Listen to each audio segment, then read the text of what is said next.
இரவு வணக்கங்க. பொதுவா மனைவியை இழந்த கணவன்மார்கள்லாம் இருப்பாங்க. அவங்க இருக்கிறப்போ நம்மளுக்கு அருமை தெரியாதுங்க. இல்லாதப்போ ரொம்ப நம்ம ஃபீல் பண்ணுவோம். நம்மளுக்குன்னு என்னன்னு கேட்க யாரும் இல்ல அப்படின்ட்டு. ஆனா என்ன பண்ணுறதுங்க? விதி என்ன பண்ண முடியும்? அந்த மாரி இருக்காக ரொம்ப கவலைப்படாதீங்க.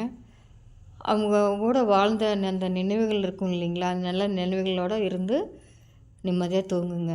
சரிங்களா? அவங்க உயிரோட இருக்கப்போ உங்கள காப்பாத்துனாங்க. கண்டிப்பா அவங்க மேலே போனதுக்கப்புறமும் கடவுள்கிட்ட ரெக்கமெண்டேஷன் சிபாரிசு பண்ணி உங்கள நல்லா பார்த்துப்பாங்க. வருத்தப்படாதீங்க. இன்றைக்கி நான் ஜோக் சொல்லலைங்க. ஏன்னா, இன்றைக்கி எங்கள் அம்மாவோட நினைவு நாளுங்க. அதாவது இருக்கிறப்போ தெரிலிங்க. நம்ம அக்கா, தங்கச்சி, அண்ணன், தம்பி அப்படின்னு அவங்க மேல உள்ள வெறுப்பை நான் எங்கள் அம்மா அப்பா மேலே காமிச்சிட்டேங்க. அதனால் என்னாச்சுங்கன்னா, கடைசியில் இறக்குறதுக்கு ஒரு 6, 7 மாதத்துக்கு முன்னாடி அவங்க உங்க கூட நான் இருக்கேன் அப்படின்னு அவங்க சொன்னாங்க.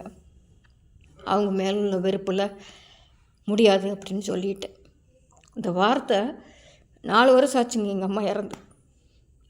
இன்னும் குத்திக்கிட்டே இருக்கு.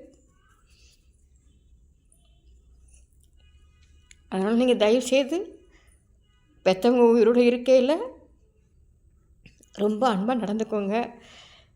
மகாராணி மகாராஜா மாதிரி பார்க்கலனாலும் பரவாயில்ல, ஒரு நிமிஷம் உட்காந்து ஆறுதலாக பேசுங்க. சரிங்களா? உங்களுக்கு நான் நாளைக்கு கடிஜோக்கு சொல்கிறேங்க. மீண்டும் அடுத்த வீடியோவில் பார்க்கலாங்க.